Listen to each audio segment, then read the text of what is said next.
యేసయ్యకి మహిమ కలుగునుగాక. మీ అందరికీ వందనములండి. ఈరోజు మన సాక్ష్యముల గురించి చెప్పుకుందాము. దేవుడు అద్భుతం చేసిన మన మందిరంలో బిడ్డ దేవుడు సాక్ష్యం చెప్పడానికి ముందుకు వస్తుంది. ఒక్కసారి దేవుడి పట్ల సాక్ష్యం విని మనము వాక్య భాగంలోకి వెళ్దాము. ఒక్కసారి రమ్మ సాక్ష్యం చెప్తూ.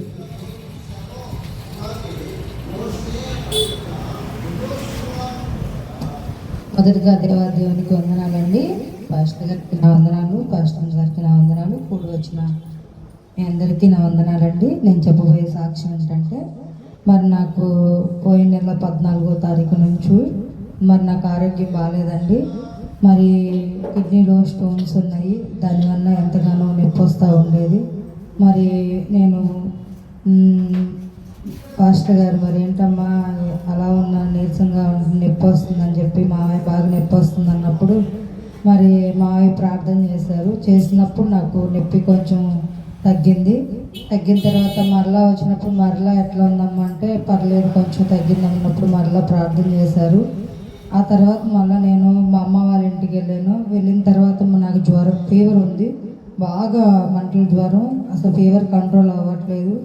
ఆ తర్వాత ఆ ఫీవర్లోనే నాకు బాగా జలుబు చేసి దానివల్ల కళ్ళు అయితే అసలు ఎంతగానో పోటు, ఎంతో నొప్పి, ఆ కంట్లో నుంచి జుమ్ జుమ్ జుమ్ అని కళ్ళు ఎంతగానో లాగుతుంది.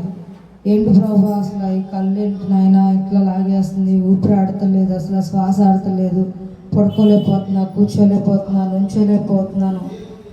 ఆ రోజు సాయంత్రం పూట ఫోన్ చేసినప్పుడు కన్ను బాగా లాగేస్తుంది మావయ్య, అసలు నేను కళ్ళు చూడలేకపోతున్నాను, కన్ను బాగా జుమ్ జుమ్ జుమ్ అని బాగా లాగేస్తుంది అన్నప్పుడు, సరే కళ్ళు మూసుకో, దేవుడు నేను స్వస్థపరుస్తాడు, నేను ప్రార్థన చేస్తాను అని చెప్పారండి. అప్పుడు నాకు ప్రార్థన చేసినప్పుడు దేవుడు నన్ను ఎంతగానో స్వస్థపరిచాడు. ఆ రోజు నుంచి ఆ జలుబు తగ్గిపోయి ఆ కంట్లో నుంచి ఆ జుమ్ జుమ్ జుమ్ అని లాగుతున్నటువంటి ఆ నొప్పి, ఆ బాధ అంతా కూడా దేవుడు తీసేసి నన్ను స్వస్థపరిచాడు. మరి ఈరోజు నేను మరి ఎంతగానో మరి ఆయన సన్నిధిలో నుంచొని నేను సాక్ష్యం చెప్తున్నానంటే అది దేవుని కృప, దేవుని ఉచితమైన ప్రేమను బట్టే నేను ఈరోజు ఇలా ఉన్నానండి. నా కోసం, నా కుటుంబం కోసం ప్రార్థించండి. ఈ చిన్న సాక్ష్యం దేవుడు దీవించండి. యేసయ్యకి మహిమ కలుగునుగాక. చూడండి, దేవుడిని కనుక మనం నమ్మినట్లయితే యేసు నామములో సమస్తము సాధ్యమే. మనం ఎవరమైనా సరే యేసు నామములో ప్రార్థన చేసేవాళ్ళమే. స్వస్థత అనేది యేసయ్య మాత్రమే చేయగలడండి. మనము ఈ బిడ్డ గురించి ప్రార్థన చేసినప్పుడు యేసయ్య బిడ్డని అద్భుతముగా స్వస్థత పరిచాడు. దేనికంటే మన దేవుడు మొర ఆలకించే దేవుడు, మొర వినే దేవుడు, మనల్ని స్వస్థపరిచే దేవుడు. ఆయన పొందిన దెబ్బల చేత మనకి స్వస్థత కలిగిందండి. అందుకే ఆయన మనల్ని తప్పనిసరిగా మన మొరని ఆలకిస్తాడు. మన మొరని ఆలకించాలి అంటే మనలో కూడా యథార్థత అనేది ఉండాలి, నీతి అనేది ఉండాలి. ఈ రెండు ఉన్నప్పుడే ఎవరు ప్రార్థన అయినా యేసయ్య ఆలకిస్తానికి సిద్ధముగా ఉన్నాడు. ఈ రోజున ఈ బిడ్డ అద్భుతమైన సాక్ష్యం చెప్పింది. యేసయ్యకి మహిమ కలుగునుగాక. ఆమేన్. అదే విధముగా మన మందిరము తరపు నుంచి మనము పోయిన వారము ఒక పాటని యేసు నామములో యేసయ్య ఒక ప్రేమను బట్టి ఒక పాటని రిలీజ్ చేస్తున్నామండి. అది మనం మన యూట్యూబ్ ఛానల్లో పెట్టాము. ఏం పాట అనగా, ప్రేమించే దేవుడువు నీవేనయ్యా, నన్ను ప్రేమించే దేవుడు నీవే. దేనికంటే ఆయన మనల్ని ప్రేమించే దేవుడై ఉన్నాడు గనక. దేనికంటే ఈ రోజు మన వాక్యం కూడా ప్రేమించే దేవుడే. మనం చెప్పుకుంటున్న అంశము ప్రేమించే దేవుడు. దేనికంటే ఆయన మనల్ని నిరంతరము ప్రేమించుచున్నాడు గనక ఆయన మనల్ని ప్రేమించే దేవుడు. దేవుడు నాకు ఇచ్చిన తలంపును బట్టి ఆ పాటని నేనే రాస్తాం జరిగిందండి. యేసయ్యకి మహిమ కలుగునుగాక. యేసయ్య జ్ఞానం ఇచ్చినందుకు యేసయ్యకే సమస్త మహిమ కలుగునుగాక. దయచేసి తప్పక ఆ పాటను చూడండి, వినండి. దేవుడు అద్భుతంగా ఆ పాటని రాపించి ఉన్నాడు గనక యేసయ్యకే మహిమ కలుగునుగాక. మన వాక్య భాగంలోకి వెళ్దాం. ఈ రోజు మన అంశం ఏమనగా, ప్రేమించే దేవుడు. మన దేవుడు ప్రతి ఒక్కరిని ప్రేమించే దేవుడై ఉన్నాడు. అదే విధముగా మనము మొట్టమొదటి వాక్య భాగంలోకి వెళ్దాం. 1 యోహాను పత్రిక 4వ అధ్యాయం 8వ వచనం చూడండి. 8 నుండి 10 వరకు చదవండి. దేవుడు దేవుడు ప్రేమ స్వరూపి, దేవుడు ప్రేమ స్వరూపి, ప్రేమ లేనివాడు దేవుని ఎరగడు. 10 వరకు చదువు. 10 వరకు కనుక మనము ఆయన ద్వారా ఏమో జీవించినట్లు దేవుడు తన అద్వితీయ కుమారుని లోకంలోనికి పంపింది. దీని వలన దేవుడు మన అందు ఉంచిన ప్రేమ ప్రత్యక్షపరచబడింది. చూడండి, మన దేవుడు ఎలాంటి దేవుడు అండి? ప్రేమించే దేవుడు కనుకే మానవులుగా మనం ఇంకా సజీవులుగా ఉన్నామండి. మన దేవుడు ఎలాంటి వారినైనా, ఎంతటి ఘోర పాపినైనా, ఎంతటి చెడ్డవాడినైనా సరే, ఎంతటి పాపినైనా సరే క్షమించగలిగింది ఎవరంటే మన యేసయ్య అండి. అందుకే వాక్యంలో వ్రాయబడి ఉన్న లేఖనాలు వాక్యమే నేను చెప్పుచున్నాను. నా సొంతగా నేనేమి చెప్పడం లేదు. మన దేవుడు ప్రేమ స్వరూపై ఉన్నాడు. ఆయన ప్రేమించే దేవుడై ఉన్నాడు గనక నీవు ఎంత పాపములో ఉన్నా, నువ్వు ఎలాంటి పరిస్థితుల్లో ఉన్నా సరే, నీ కోసం మన తండ్రి మన యేసయ్య ఉన్నాడు. నీ కోసం ఈ లోకంలో ఒకరు ఉన్నారని గుర్తుపెట్టుకో. ఆయనే మన ప్రభు అయిన యేసుక్రీస్తు వారు. మీరు అనుకుండా ఉన్నారు, నేను పాపిని, నన్ను ఎవరు క్షమించలేరు, ఘోర పాపములు చేశాను, అన్యాయాలు చేశాను, అక్రమాలు చేశాను, దోపిడీలు చేశాను, ఎన్నో పాపాలు చేసి ఉన్నాను, నా పాపానికి ప్రాయశ్చిత్తం లేదనుకుంటారు. కానీ నీకంటూ ఒకడున్నాడు, నాకంటూ ఒకరున్నారు. ఆయనే ప్రభు అయిన యేసుక్రీస్తు వారు. ఆయన పాపుల కోసం వచ్చిన దేవుడండి, పాపులను క్షమిస్తానికి వచ్చిన దేవుడండి. ఇంకొకసారి చదవమ్మా. దేవుడు మన దేవుడు ఎలాంటి దేవుడు? ప్రేమ స్వరూపై ఉన్నాడు. నీ కోసము, నా కోసము, సమస్త మానవాళి కోసము ఆయన మనల్ని పిలుచుచున్నాడు. ఆయన కౌగిలి మన కోసం ఉంచాడండి. ప్రతి బిడ్డని ఆయన కౌగిల్లో బంధించి ప్రతి బిడ్డని రక్షిస్తానికి, ప్రేమిస్తానికి ఆయన వచ్చి ఉన్నాడు. అక్కడ నుండి చదవమ్మా. ఇంకా ప్రేమ లేనివాడు ఏం చేస్తాడంటే అసలు దేవుడు అంటేనే భయం ఉండదు. ప్రేమ లేనివాడికి దేవుడు అంటే భయం ఉండదు. దేనికి? చాలా మంది అంటే మనం విన్నాము, ఏమని, నాకెవరూ లేదండి, దేవుడు ఎక్కడున్నాడు అని హేతువాదంగా మాట్లాడే వారు ఉన్నారు. దయచేసి ఏంటి, ఇక అలాంటి వాళ్ళు హేతువాదముగా దేవుడిని నేను ఎరగను అన్న వాడికి వాళ్ళ హృదయంలో ఏముండదంట? ప్రేమ ఉండదంట. అందుకే దేవుడి గురించి తెలియని వారికి ప్రేమ ఉండదండి. దేనికంటే దేవుడు ఏముంటుందంటే నేనే ప్రేమ అయి ఉన్నాను అంటున్నాడు. ఇంకా ముందుకెళ్ళము. మనము ఆయన ద్వారా జీవించినట్లు. మనం ఎవరి ద్వారా జీవిస్తున్నాము? మన యేసయ్య ద్వారా జీవిస్తున్నాము. దేనికి జీవిస్తున్నాము అంటే మనలో ఉన్న జీవాత్మ ఆయన ఉన్నాడు కనుక మనం జీవిస్తున్నామండి. మనలో ఉన్న జీవుడు ఎవరు? ఆయన ఊదిన జీవాత్మ. కాబట్టి ఆయన మూలముగా మనం ఏం చేస్తున్నాము? జీవిస్తున్నాము. మనం జీవిస్తున్నామంటే దానికి కారణం ఎవరు? మన ప్రభు అయిన యేసుక్రీస్తు వారు. ఆయన జీవవాయువుని ఓదగా జీవాత్మ ఆయన కనుక మనం ఆయన మూలముగా జీవించుచున్నామండి. దయచేసి జ్ఞాపకం పెట్టుకోండి. ఈ రోజున మనం బ్రతికేస్తున్నామంటే, నువ్వు బ్రతకాలంటే నువ్వు బ్రతకలేవు, నేను బ్రతకాలంటే నేను బ్రతకలేను. ఆయనకు జీవాత్మ ఉంటే తప్ప. దయచేసి అది జ్ఞాపకం పెట్టుకోండి. ఇంకా ముందుకెళ్ళమ్మా. దేవుడు తన అద్భుతీయ కుమారుని లోకంలోనికి పంపిన. ఎవరు తన అద్భుతీయ కుమారుడిని అంటే తన ప్రియ కుమారుడిని, తన ప్రాణానికి ప్రాణముగా చూసుకున్న కుమారుడిని ఎక్కడ పంపాడు? భూమి మీదకి పంపాడండి. ఎందుకు? భూమి మీద ఉన్న మనం అందరం కూడా పాపముతో కూరుకుపోయి ఉన్నాము. తెలిసి చేసిన పాపాలు కొన్ని అయితే, తెలియక చేసిన పాపాలు కొన్ని. ఈ పాపాలను అన్యాయం చేస్తే అనుకునేవారు మరికొంతమంది అనేక విధాలుగా, ఏదో ఒక విధముగా మనిషి అనేవాడు పాపం చేసి ఉన్నాడండి. ఈ పాపానికి ప్రాయశ్చిత్తం కలగాలి అంటే అక్కడ ఏం జరగాలి? దేవుని ప్రేమ కురింపరించబడాలి. దేవుడి ప్రేమ కురింపరించబడితేనే పాప పరిహారం అవుతుంది. దేనికంటే నువ్వు పాపం చేసేవరకు నిన్ను క్షమించే వాళ్ళు కావాలి. ఆ క్షమించగలిగిన వారే మన ప్రభు అయిన యేసుక్రీస్తు వారండి. ఇంకా అక్కడ నుండి ముందుకెళ్ళమ్మా. మనము దీని వలన దేవుడు దీని వలన దేవుడు మన యందు ఉంచిన ప్రేమ చూడండి. దీని వల్ల దేవుడు మన యందు ఉంచాడు. నువ్వు ఎంత పాపివైనా రా, నేను నిన్ను ప్రేమిస్తాను. దీనికోసమే నేను వచ్చాను, దీనికోసమే నా తండ్రి నన్ను పంపించి ఉన్నాడు. అంటే ఆయన మనల్ని ప్రేమిస్తానికి సిద్ధముగా ఉన్నాడు.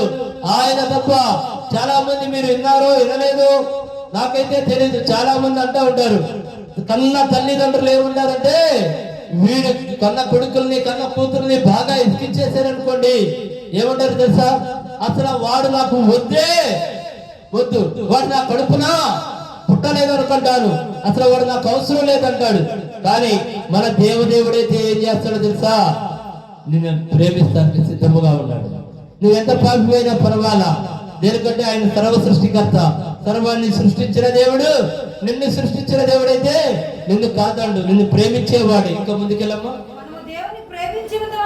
మనము దేవుడిని ప్రేమించుదాము గాని మనము దేవుడిని ప్రేమించుదామని కాదు, తానే మనల్ని ప్రేమించాడు. ఒక్క మాట ఏమంటున్నాడు? మనం దేవుడిని ప్రేమించకపోయినా దేవుడైతే ఏం చేస్తున్నాడు? నిరంతరము మనల్ని ప్రేమించుచున్నాడండి. ఎందుకంటే ఇలాంటి ప్రేమ, నీలాంటి ప్రేమ యేసయ్యా మాకు ఎవరును చూపించలేరు తండ్రి. కారణం ఏమనగా ఎవరైనా సరే ఈ మానవుల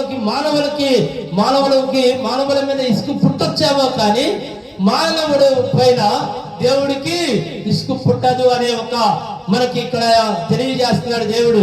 మానవుడుగా ఉండి మనం దేవుడిని ప్రేమించకపోవచ్చు, కానీ దేవుడే ఉండి మానవుడిని ప్రేమిస్తున్నాడండి. ఎంత గొప్ప దేవుడు చూడండి. మామూలు దేవుడు కాదండి, మన దేవుడు ప్రేమించుచున్న దేవుడు. అంటే నువ్వు దేవుడి మాట వినకుండా, నువ్వు దేవుడి మార్గంలో నడవకుండా, నీ ఇష్టం వచ్చినట్లుగా నువ్వు నడుస్తున్నా సరే నిన్ను ఎవరు వదలతల్లా? దేవుడు నిన్ను వదలతల్లా. దేవుడు ప్రేమ నిన్ను వదలతల్లా. ఎందుకంటే ప్రతి బిడ్డ ఆనందముగా సంతోషముగా ఉండాలని మన దేవుడి యొక్క ఆలోచన. కానీ నువ్వేం చేస్తున్నావు? నువ్వు బాగుపడే వైపు తిరగటల్లా, నువ్వు సరైన మార్గంలో నడుస్తల్లా. నువ్వు నడుస్తున్న మార్గము తప్పుడు మార్గమైన నువ్వు ప్రార్థించగానే నీ మొర ఆలకిస్తున్నాడంటే ఎంత గొప్ప దేవుడు నువ్వు ఆలోచన చేసుకోవాల్సిన పరిస్థితి ఉంది. కారణం ఏమనగా ఆయన ప్రేమించుచున్నాడు. మనం ప్రేమించకపోయినా మనం ఆయన ప్రేమించుచున్నాడు. ఇంకా ముందుకెళ్ళమో. మన పాపములకు ప్రాయశ్చిత్తమై ఉండుటకు తన కుమారుడిని పంపెను. చూడండి ఒక్క నిమిషం. మన పాపములు ప్రాయశ్చిత్తం అవడానికి ఎవరిని పంపాడు? తన ప్రియ కుమారుడిని దేవుడు పంపించాడండి. మానవుడికి ప్రాయశ్చిత్తమే లేదు. ఎప్పుడుంది? ఆయన కుమారుడిని పంపించాడు, యేసు ప్రభు వారిని పంపించాడు. దేనికి? మన పాపాలకి ప్రాయశ్చిత్తం జరగాలంటే ఇది ఎవరితో సాధ్యం? యేసయ్యతోనే సాధ్యం. మన పాపాలని భరించాలంటే పాపం చేస్తామైతే తేలిక, కానీ ఆ పాపాన్ని మాత్రం మానవుడు భరించలేడండి. జ్ఞాపకం పెట్టుకోండి. ఆ కష్టాన్ని మానవుడు భరించలేడు. పాపం చేసేటప్పుడు ఎంతో సంతోషముగా, ఎంతో ఆనందముగా అనిపించవచ్చు, కానీ ఆ పాపము పండి నీ మీదకి వచ్చినప్పుడు ఆ పాపాన్ని నువ్వు సహించలేవు, ఆ పాపాన్ని నువ్వు తట్టుకోలేవు. అందుకే ఎవరిని పంపించారు? మన పాపాన్ని మొత్తం భరాయిస్తానికి తన ప్రియ కుమారుడిని దేవుడు పంపించి ఉన్నాడు. దేనికి? మనం తట్టుకోలేము. ఆ విషయం మన పరమ తండ్రికి తెలుసు. కాబట్టి మన పాపములన్నీ కూడా ఆయన మీద వేసుకుని ఆయన తీసుకుని మనకేమిచ్చాడు? ఆయన ఒక ప్రేమనిచ్చాడండి. మన పాపాన్ని సంతోషముగా ఆనందముగా తీసుకుని ఆనందముగా దేవుని యొక్క ప్రేమని మనకి పంచి ఉన్నాడు. ఇంకా ముందుకెళ్ళము. ఇందులో ప్రేమ ఉన్నది ప్రియలారా, దేవుని వలనను ఇలాగు ప్రేమింపగా దేవుడు వలనను ఇలాగూ ప్రేమింపగా మనము ఒకరినొకడు ప్రేమింపబద్ధులమై ఉన్నాము. చూడండి ఏముంటుందండి, దేవుడు మన వలని ఇలాగ ప్రేమింపగా దేవుడు మనం ఇలాగూ ప్రేమింపగా మనము ఒకరిని ఒకరు ప్రేమించబద్ధులమై ఉన్నాము. ఏ మానవుడును దేవుడిని ఎప్పుడును చూసి ఉండలేదు. ఏ మానవుడు కూడా దేవుడిని ఎప్పుడు ఎవరు ఎక్కడ చూసి ఉండలేదు. మనము ఒకరిని ఒకరు ప్రేమించుకుని ఉన్న ఎడల దేవుడు మన యందు నిలిచి ఉండదు. చూడండి ఎంత చక్కగా చెప్తున్నాడు. ఎందుకని ఈ మాట అన్నాడు అంటే, ఒకరిని ఒకరు ఎందుకు ప్రేమించుకోవాలి మానవులు? మనం అందరము కూడా ఆయన యొక్క బిడ్డలము కనుక, మన అందరం కూడా ఆయన యొక్క పిల్లలము కనుక ఏం చేయాలి? మనం ఎంతో ఐక్యమత్యముగా ఒకరి మీద ఒకరికి కోపము లేకుండా ఒకరిని ఒకరు ప్రేమించుకున్నట్లయితే యేసయ్య ఏమంటున్నాడు? నేను మిమ్మల్ని ప్రేమిస్తా అంటున్నాడు. కానీ మనకి ఈ లోకంలో మానవులు చేస్తున్న తప్పుదములు ఏమనగా, ఒకరి మీద ఒకరికి ఈర్ష్య, ఒకరి మీద ఒకరికి పగ, ఒకరి మీద ఒకరికి కుళ్ళు. ఒకడు బాగా బతుకుచున్నాడంటే వార్త లేక వాడి మీద వాడు ఏ విధముగా నాశనం అయిపోతాడు అని మానవులు ఆలోచించుచున్నారండి. నిజమేది. దేనికంటే ఒక వ్యక్తి కనుక ఒక బజార్లో ఒక వ్యక్తి కనుక బాగున్నాడు అనుకోండి, ఆ బజార్లో ఒక 20 కుటుంబాలు ఉన్నాయి. ఆ 20 కుటుంబాల్లో ఉన్న ఇతను బాగుపడుతుంటే మిగతా 19 కుటుంబాలంతా ఏం ఆలోచన చేస్తారో తెలుసా? వీడు ఎలా నాశనం అయిపోతాడు, వీడిని ఎలా నాశనం చేయాలి, మన నుండి చెడు వాడికి ఏం చేయాలి, వాడిని ఏ విధముగా మనము నశించేటట్లు చేయాలి అని ఆలోచన చేస్తున్నారు. అలాంటి వారంతా ఏమవుతారంట? దేవుడికి ఇష్టలు అవుతారా? కాదండి. దేవుడు అసలు ఆ వైపు కూడా చూడడు. నీ మనసులో ఇంత కుట్ర పెట్టుకొని, నీ మనసులో ఇంత కుళ్ళు పెట్టుకొని పైకి నువ్వు నవ్వుతా సంతోషముగా ఉంటా అందరికి కూడా నువ్వు నమ్మిస్తుంటే, దేవుడైతే నీ హృదయం చూస్తున్నాడు. ఏం చూస్తున్నాడు? నీ హృదయం చూస్తున్నాడండి. నీ మనసు ఏంటో నీ మనసును సృష్టించిన దేవుడికి తెలుసు కదా. దేవుడైతే నీ హృదయం చూస్తున్నాడు. నీ నటనకి మానవులైతే తెలుసుకోలేరేమో. నువ్వు అద్భుతమైన నటన చేయగలిగిన వాడువేమో, ఎవరు నిన్ను పట్టుకోలేరని అనుకుంటున్నావేమో. దేవుడు సన్నిధానం నుంచి నువ్వు తప్పించుకోలేవేమనుకుంటున్నావు. జాగ్రత్త. ఎందుకంటే మనుషుల్ని నువ్వు మాయ చేసే టాలెంట్ నీకు ఉండొచ్చు. మనుషులు ఎవరు నిన్ను గుర్తించలేకపోవచ్చు, కానీ దేవుడు నిన్ను గుర్తిస్తాడు. నువ్వు చేసే అన్ని పాపాలే అయి, నువ్వు చేసే అదంత కుట్రాలే కనుక అయి ఉంటే నిన్ను ఎవరు మనుషులు చూడకపోవచ్చు, నిన్ను చూచుచున్న దేవుడు ఉన్నాడు. అందుకే మంచి మనసు ఉన్న వాళ్ళ యొక్క ప్రార్థన దేవుడు ఆలకిస్తాడు, వాళ్ళని ప్రేమిస్తారు. నీ ఆలోచన అంతా కుళ్ళు కుట్రాలే అనుకోండి. కుళ్ళు అనగా అపవాది, కుతంత్రం అనగా అపవాది, వేరే వాళ్ళని నాశనం చేద్దామనే ఆలోచన అనేది అపవాది. అపవాదికి మన యేసయ్య ఏమై ఉన్నాడు? వ్యతిరేక అయి ఉన్నాడు కనుక ఎలా ఉండాలి? మన దేవుడు ప్రేమించే అంటే మంచి యథార్థమైన హృదయంతో ఉండాలి. మనం ఎవరికి హాని చేయకూడదు, మనం ఎవరికి కీడు చేయకూడదు, మనం ఎవరి పట్ల చెడ్డ ఆలోచనలు చేయకూడదు. ఇలాంటి మనసు ఉన్నవారు దేవుడిని ఏమి అడిగినా, నువ్వు ఏమి ప్రార్థన చేసినా వెంటనే దేవుడు దాన్ని ఇస్తాడు. కారణం ఏంటంటే దేవుడికి ఏం కావాలి? నీ హృదయం కావాలి, నీ మనస్సు కావాలి, నీ నడవట కావాలి, నీ మార్గం ఎలా ఉన్నది కావాలి. ఆయన చూచుచున్న దేవుడు. కానీ పైకి ఎంతో మంది ఈ దినమున నవ్వుతూ కనపడతారు. మనసంతా విషముతో నిండిపోయింది. దేనికి? వీడు బాగుపడుతున్నాడు, వీడు బాగుపడితే వాడికేమీ రాదు, వీడు చెడిపోయినా వాడికేమీ రాదు. నేను ఈ స్థితిలో ఉన్నప్పుడు వాడు ఆ స్థితిలో ఉండకూడదు అనే ఆలోచన ఎప్పుడైతే కలిగిందో దేవుడికి బిడ్డ ఇష్టడుగా ఉండడండి, శత్రువుగా మారిపోతాడు. దయచేసి ఆలోచన చేసుకోండి. అంటే ఇలాంటి ఆలోచనలు అన్ని కూడా ఎవరికి కలిగి ఉంటాయి అంటే అపవాది ఆలోచనలు. దేవుని రాజ్యమునానికి, దేవుని రాజ్యానికి, దేవుడు బిడ్డగా ఉండడానికి వారు అర్హుడు కాదు. మనందరం అందుకే దేవుడు ఏమన్నాడు, మీరు ఒకరిని ఒకరు ప్రేమించుకుని ఎడల నేను మిమ్మల్ని ప్రేమిస్తాను. అంటే కల్లా కమ్ముడు లేని ప్రేమ, సహోదరు ప్రేమ. నీ మనసులో ఏముండకూడదు, వాళ్ళ మనసులో ఏముండకూడదు. అతను పైకి రావాలని నువ్వు కోరుకోవాలి, నువ్వు పైకి రావాలని అతను కోరుకోవాలి. అతను బాగుండాలని నువ్వు అనుకోవాలి, నువ్వు బాగుండాలని అతను అనుకోవాలి. ఇలాంటిది ఒకరిని ఒకరు ప్రేమించుకునే ప్రేమండి. అప్పుడు దేవుడు ఏం చేస్తా అన్నాడు, మీ ఇద్దరిని ప్రేమిస్తాడు, మీ ఇద్దరిని ప్రేమిస్తారు, ఒకరి యందు ఒకరు ప్రేమని ఆలకిస్తాడు. అది నిజమైన ప్రేమ అండి. కానీ ఈ రోజుల్లో మనం చూస్తున్నాము, ఎవరైనా కనుక ఇంటి పక్కన కనుక ఉన్నవారు ఒక కారు కనుక కొంటే ఇంటి పక్కన వాళ్ళ ముఖాలు ఎలా ఉండేది తెలుసా, వెలిగిపోతాయండి, బాధతో వెలిగిపోతాయి. ముఖాల నిత్య సుఖం ఉండదు. నిజం, ఇది కల్లారా చూస్తున్నది. వాళ్ళ సొమ్ముతో ఏదో కొన్నట్లు, వాళ్ళ డబ్బులతో ఏదో కొన్నట్లు, వాళ్ళ దగ్గర అప్పు తీసుకుని ఏదో వీళ్ళు కొన్నట్లు, లేకపోతే ఆ లాస్ట్ వీళ్ళకి ఇచ్చినట్టుగా ఫీల్ అయిపోయి ముఖాన్ని ఏముండదు, నెత్తిరుసుకుండదు. కానీ వాళ్ళు కారు కొన్నారనుకోండి, ఆనందముగా ఏసయ్యా ఆ బిడ్డ కారు ఇచ్చేవుగా, నాకు కూడా ఈనానా అంటే మన ప్రేమ ఎలా ఉండాలంటే, మనకి తండ్రి ఉన్నాడు, ఒక బిడ్డకి తండ్రి మంచి బట్టలు తీసుకొచ్చాడు అనుకుందాం.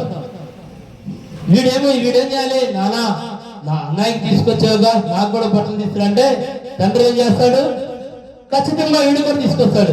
బట్టలు తీసుకొచ్చావా, నేను నీతో పలకలే అని అడిగితే ఏం చేస్తాడు, తండ్రికి ఏమొచ్చింది, కోపం వచ్చింది. అంటే వాళ్ళు ఏముందని, కుళ్ళు ఉందని. అందుకే ఎదుటి వారు బాగుపడుతుంటే మనం సంతోషపడుతూ నేర్చుకోండి, ఆనందపడుతూ నేర్చుకోండి. అప్పుడు మీరు అడగండి, ఎస్సయ్యా ఆయనకి ఆ కారు ఇచ్చావుగా, నాకు ఇంకా పెద్ద కారు ఇవ్వనానా అని అడగండి, తప్పులేదు. కానీ నువ్వు ఆయన కారు ఇస్తావా, నేను ప్రార్థన కూడా చేయను నీకు అంటే ఏమైంది. అలాంటి వాళ్ళు కూడా ఉన్నారండి. అది పుల్లు కుచితము అపవాది యొక్క క్రియలు.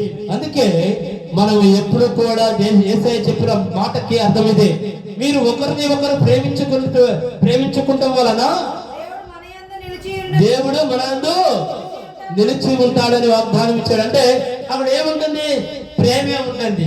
ఉన్న సహోదరులందరిలో కూడా ప్రేమ ఉంది కాబట్టి, మన తండ్రి ప్రేమ స్వరూపు కాబట్టి మనలోనే నిలిచి ఉంటాడండి. అపవాదికి చోటు లేదు. అపవాది ఉన్న దగ్గర యేసయ్య ఉన్నాడండి. ఎందుకంటే వాడు పనులన్నీ కూడా చెడ్డ పనులే. ఏ ఒక్కటి మంచి చేయడు, ఎవరికి మంచి చేయడు, వాడికి వాడు మంచి చేసుకోడు. ఎందుకంటే ఏ చెట్టు మీద అయితే కూర్చుంటాడో ఆ కొమ్మనే నరికేసుకుంటాడండి. అపవాది క్రియలు ఎలా ఉంటాయి. ఎందుకంటే వాడు కూర్చున్న కొమ్మని వాడే నరికేసుకుంటే ఏమవుతాడు, కింద పడిపోతాడు. కాబట్టి వాడి పతనాన్ని వాడే ఏర్పరచుకుంటాడు, వాడుకున్న కుళ్ళు కుచితాల వల్ల. దయచేసి ఆ విధముగా ఎవరు ఉండద్దు. మన దేవుడు ఎలాంటి దేవుడు అంటే ప్రేమించే దేవుడు నాడు గనక. అయిపోయిందమ్మా 10వ వరకు. మరో ఒక వాక్య భాగానికి వెళ్దాం. 1వ యోహాను 4వ అధ్యాయం 16వ వచనం చూడండి. మన ఎడల దేవుడికి ఉన్న ప్రేమను మనము ఎరిగిన వారిమై దానిని నమ్ముకొని ఉన్నాము. దేవుడు ఎలాంటి దేవుడమ్మా, ప్రేమ స్వరూపై ఉన్నాడు. ప్రేమ యందు నిలిచి ఉన్నవాడు దేవుడు యందు నిలిచి, దేవుడు వారి యందు నిలిచి ఉన్నారు, వారు దేవుడు యందు నిలిచి ఉన్నారు. అందుకే ఇందాక నేను ఒక మాట అన్నాను, మీకు జ్ఞాపకం ఉందా లేదు.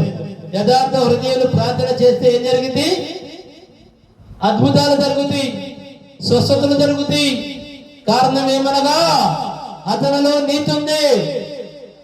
ఆ నీతిని బట్టి మన నాలుక నుంచి పలికే ప్రతి మాట దేవుడు ఆలకిస్తాడు. ఈ నీతిమంతుడు ఎవరైనా కావచ్చు, ఇతను ప్రార్థన చేస్తే ఎవరికన్నా అద్భుతాలు జరుగుతాయి. కారణం ఏంటో తెలుసా? ఇతనిలో ఉన్న ప్రేమ, ఇతనిలో ఉన్న నీతి, ఇతని గురించి ప్రార్థన చేసుకోవడంలా యేసయ్య మీ నామములో వాళ్ళని స్వస్థతపరచు. ఎంత గొప్ప ప్రార్థన ఇది చూడండి కాదా? మనము నీతిమంతులుగా కాకుండా స్వార్థము మనలో ఉండి, కుళ్ళురు మనలో ఉండి, కుతంత్రాలు మనలో ఉండి యేసయ్య నువ్వు ప్రార్థన చేసినా ఆయన నీ మొర ఆలకించడు. కారణం ఏమిటంటే నీ మనసులో యేసయ్య లేడు. నీ పెదవుల్లో ఉన్నాడేమో, నీ నాలుకలో ఉన్నాడేమో, నీ మనసులో యేసయ్య లేడు. కారణం ఏమనగా యథార్థవంతులు యేసయ్యకి ఇష్టలు కాదా? మన మనసు నిండా పుల్లు పెట్టేసుకొని మన మనసు నిండా కూడా ఇతరులు నాశనం అవ్వాలని మన మనసు నిండా ఉండి ప్రార్థన చేస్తే యేసయ్య మీ మొర ఆలకిస్తాడా? మీ మనస్సాక్షిని మీరు చెప్పండి, ఆలకించండి. యథార్థమైన హృదయం ఉండాలండి. నీకేమున్నా లేకపోయినా నీ పూర్ణ హృదయాన్ని యేసయ్యకి ఇవ్వాలి. నీ పూర్ణ హృదయంలో యేసయ్య ఉండాలి. అప్పుడు యేసయ్య నీ పక్షముగా కార్యం నెరవేరుస్తాడు. అప్పుడు యేసయ్య నీ పక్షముగా కార్యము నెరవేర్చడానికి సిద్ధముగా ఉన్నాడు. అందుకే మనందరం ఎలా ఉండాలంటే దయచేసి మీరు ప్రేమ కలిగి ఉండండి. యేసయ్య ఉంటే చాలండి అసలు మన జీవితానికి. మనం అనుకుంటా ఉంటాం, అయ్యో నాకు ఈ లోకంలో వాళ్ళందరికీ అన్నీ ఉన్నాయి, నాకైతే ఏమీ లేదు. ఏమున్నా లేకపోయినా యేసయ్య మనతో ఉంటే చాలండి. అన్నీ ఉన్న వాళ్ళు ఏం తీసుకెళ్లారు చెప్పండి? మన కళ్ళ ముందు మనం చూస్తున్నప్పుడు అనేకమైన మంది మరణించడం జరుగుతుంది, చనిపోవడం జరుగుతుంది. వేల కోట్లు ఉండొచ్చు. ఏమి తీసుకెళ్లారు? మనం ఏమైనా తీసుకెళ్తామా? మనము ఏమి తీసుకెళ్ళాం. అక్కడ అందరూ సమానులే. మీరు జ్ఞాపకం పెట్టుకోవాలి, మరణానికి అందరూ సమానులే. వాడు కోటీశ్వరుడని మరణం వాళ్ళకి ఆగితా చెప్పండి? ఆగదు. దేవుడు అందరినీ సమానంగా చూస్తున్నాడు అనడానికి ఈ ఒక్క ఉదాహరణ చాలు. ఏ బిడ్డైనా సరే, మానవులు ఎవరైనా ఈ భూమి మీద ఎవరైనా సరే తల్లి గర్భం నుండి మాత్రమే జన్మిస్తారు. ఇంకా ఎక్కడి నుండైనా జన్మ వస్తుంది వాళ్ళకి చెప్పండి? ఈ రెండింటిలో అందరూ సమానులే దేవుడికి. ఎవడు ఎలాంటి వాడైనా తల్లి గర్భం నుండి వచ్చిన వాడే కాదా? తల్లి గర్భం నుండే వచ్చాడు అంతే. మరణానికి తల్లి గర్భం నుండి రావడానికి ఈ రెండు మాత్రం అందరూ సమానులే. తర్వాత ఏంటి? వీళ్ళకున్న ఆదాయాన్ని బట్టి, వీళ్ళకున్న ధనాన్ని బట్టి మేము గొప్పవారం అని చెప్పుకుంటారు. నీ గొప్పతనం ఏమైంది? మరణాన్ని ఆపగలిగిందా? నీ జన్మస్థానాన్ని రాకుండా, నీ జన్మస్థానం నుంచే కదా ఎవరైనా సరే, తల్లి గర్భం నుంచే కదా ఎవరైనా వచ్చింది. కాకుండా నువ్వేగా వేరే ఆకాశం నుండే ఊడిపడలేదు కదా. అందుకే మనందరం కూడా సమానులమే. ఆస్తులు అంతస్తుల దగ్గర సమానులు కాకపోవచ్చు, ఈ రెండింటి విషయాల దగ్గర మాత్రం సమానులే. తల్లి గర్భంలో నుండి రావడం సమానమే, మరణించడం సమానమే. ఈ మధ్య కాలంలో మనకి ఎందుకండి ఈ యొక్క కుట్రాలు? ఎదురే మనిషి బాగుపడుతుంటే ఓర్చుకోలేకపోతాడు. ఇవన్నీ మనకు అవసరమా చెప్పండి? మనందరం కూడా ఒకటి గమనించాలి, మనందరం కూడా ఎవరమే? దేవుడు యొక్క బిడ్డలమే. అందుకే మనం ప్రేమ కలిగి ఉండాలి. మరొకసారి చదవమ్మా, ఇది 16 నుండి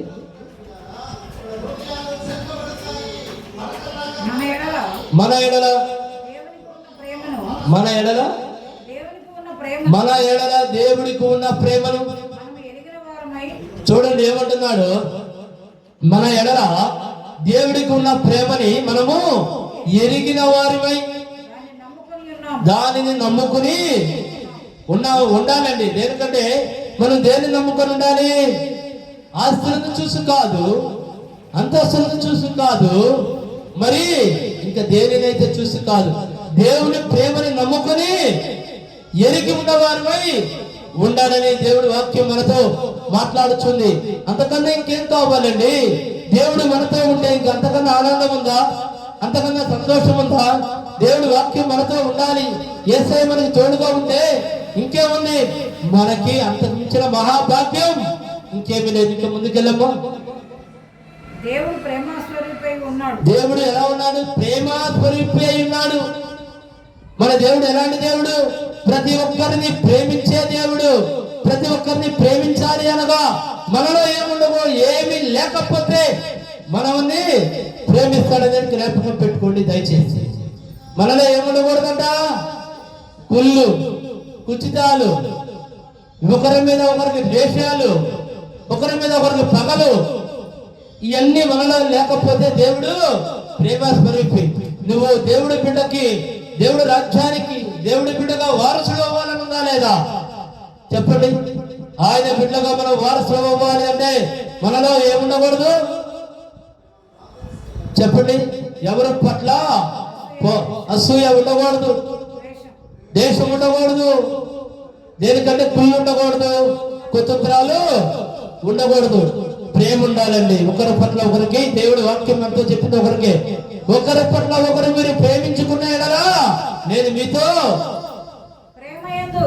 ప్రేమయందు నిలిచి ఉన్నవాడు దేవుని యందు నిలిచి ఉన్నాడు. చూడండి, ప్రేమతో నిలిచి ఉంటే మనం దేవుడితో ఉన్నట్లు. మనందరం దేవుడి బిడ్డగా మనం నిలిచి ఉండడానికి ప్రయత్నిద్దాం. ఒకరిని ఒకరు ప్రేమించుకునేటట్లుగా జీవిద్దాం. దేనికంటే దేవుడు అందరినీ ఒకే విధముగా చూస్తాడు. దేనికంటే మన తల్లి గర్భం నుంచి సర్వ మానవాళ్ళు జన్మించాల్సిందే. మరణం అనేది ఏ మానవుడు తప్పుకోలేడు. దేవుడు చూపించున్న న్యాయం ఇది. ఈ మధ్య కాలంలో మనం దేవుడు అందు ప్రేమగా జీవిద్దాం. దయచేసి దేవుడి వాక్యములు దీవించి ఆశీర్వదించిన గాక. యేసయ్యకి మహిమ కలుగును గాక. కనులు మూసుకుంటే ప్రార్థన చేసుకుందాం. మా గొప్ప దేవ, మా యేసయ్య, మా తండ్రి, నాయన ఈ మధ్య కాలంలో తండ్రి, అయా నా తండ్రి, మేము జన్మించి మరణించే మధ్య కాలంలో దేవా, అయా మిమ్మల్ని ప్రేమించే వారిగా మమ్మల్ని చేయమని తండ్రి అయా అడుగుచున్నాము తండ్రి. ప్రతి బిడ్డ తండ్రి ఒకరి మీద ఒకరు ప్రేమించుకునే వారిగా చేయమని అడుగుతున్నాం తండ్రి. మాలో కుళ్ళు అనే అపవాదిని తొలగించి వేయండి. మాలో కుచితం అనే అపవాదిని తొలగించి వేయండి. నాయన ఈర్ష్య అనే అపవాదిని తొలగించి వేసి దేవా, మేమందరము తండ్రి ప్రేమగా ఒకరిని ఒకరు ప్రేమించుకుంటూ ఐక్యమత్యముగా జీవించే భాగ్యమును మాకు దయచేయమని అడుగుతున్నాము. నువ్వు ప్రేమా స్వరూపుడై ఉన్నావు కనుక మా గొప్ప దేవా, అయా మమ్మల్ని అందరినీ ప్రేమించే మా యేసయ్య, మమ్మల్ని ప్రేమించమని నజరేయుడైన యేసుక్రీస్తు నామములో ప్రార్థించి అడిగి వేడుకొనుచున్నాము మా ప్రియ పరలోకపు తండ్రి. ఆమేన్, ఆమేన్, ఆమేన్. ఆశీర్వాద ప్రార్థన తీసుకుందాం. తండ్రి, కుమార, పరిశుద్ధాత్మ నామములో త్రియేక దేవుని కాపుదల మనందరికీ తోడు నీడగా ఉండును గాక. ఆమేన్, ఆమేన్, ఆమేన్. అందరికీ వందనాలు.